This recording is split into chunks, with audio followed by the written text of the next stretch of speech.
Hello, I'm Dr. Caitlin Rondeau, a physical therapist and athletic trainer out of the Grafton Connections PT office. One frequently forgot about but important part of exercise is the warm up.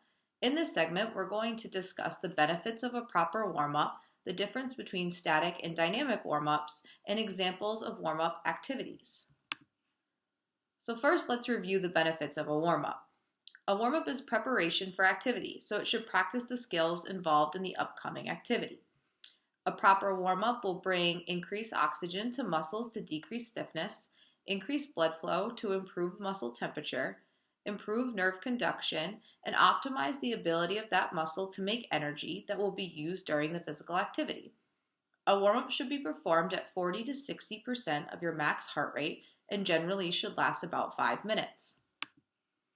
So there are two options for your warm-up. You could perform a static stretch warm-up, which is defined as holding a position in either sit, stand, or lying for a period of time.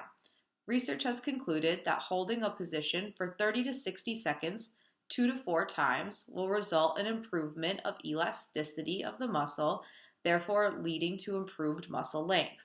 So this supports our general rule of holding a stretch 3 times 30 seconds.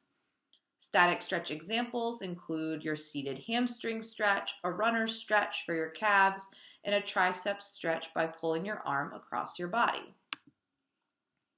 The other option is a dynamic warm-up, which is defined as a series of movements in which your joints and muscles go through a full range of motion. So examples of dynamic warm-up include high knees, butt kicks, hip open and closing, arm windmills, side shuffling, and jog to run accelerations. Several of these dynamic warm-up examples can be found on our website, connectionspt.com, under the Health Tips Videos tab.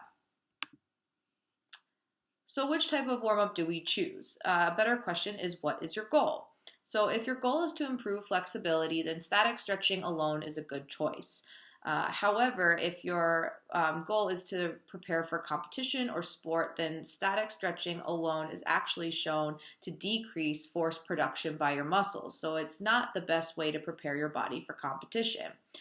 Research does support that a dynamic warm-up that uses progressive movement that mimics your upcoming activity without providing fatigue is the best way to optimize force and energy production, and then that will yield your best sport performance.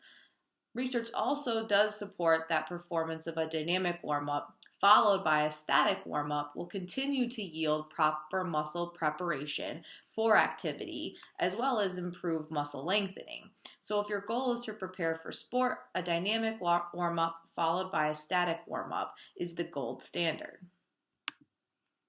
So I put together a generalized cardiovascular activity warm-up program. So we'll start with our dynamic component.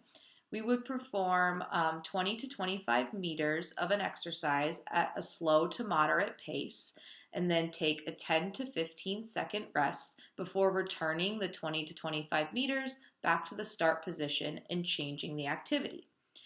I listed in there opening, closing the gait, high knees, butt kicks, side shuffling, body weight squats, high knee skips, and then running or sprinting at various speeds. I listed to do at 70, 80, and 90% of your max speed. And again, remember that at the end of this dynamic warm-up performance, you should be at about 40 to 60% of your max heart rate, or at least having a light sweat going without significant fatigue. Again, these listed are very generalized examples, and it's really ideal to choose movements that mimic your desired activity. So, for example, if you're a baseball player, it would benefit you to include arm windmills or trunk rotations into your dynamic warm-up routine. But if you're a soccer player, it's more important to include those dynamic warm-ups that targets your hips so that they're ready for your sport activity. So then we listed some lower body stretching that would follow for the static component, holding for 3 times at 30 seconds. I listed the hamstring stretch, which you can perform seated or standing. Seated both legs out straight in front of you, reaching towards your toes, or standing with one leg extended forward and then reaching down towards your toes. Quadriceps stretch with standing and pulling one ankle towards your rear. A posterior hip stretch in which you lie on your back and cross your right ankle over your left thigh and then pull that right knee towards your left shoulder and then repeat in the opposite pattern. And finally, a calf stretch where you're standing in a split stance, keeping that back foot flat on the ground and then leaning into a wall to feel a stretch in the back leg. Thanks to everyone out there listening, and I hope you learned some new tips to improve your warm-up routine. Any questions, feel free to comment below, and then please make sure to check out our website for those videos. Thank you.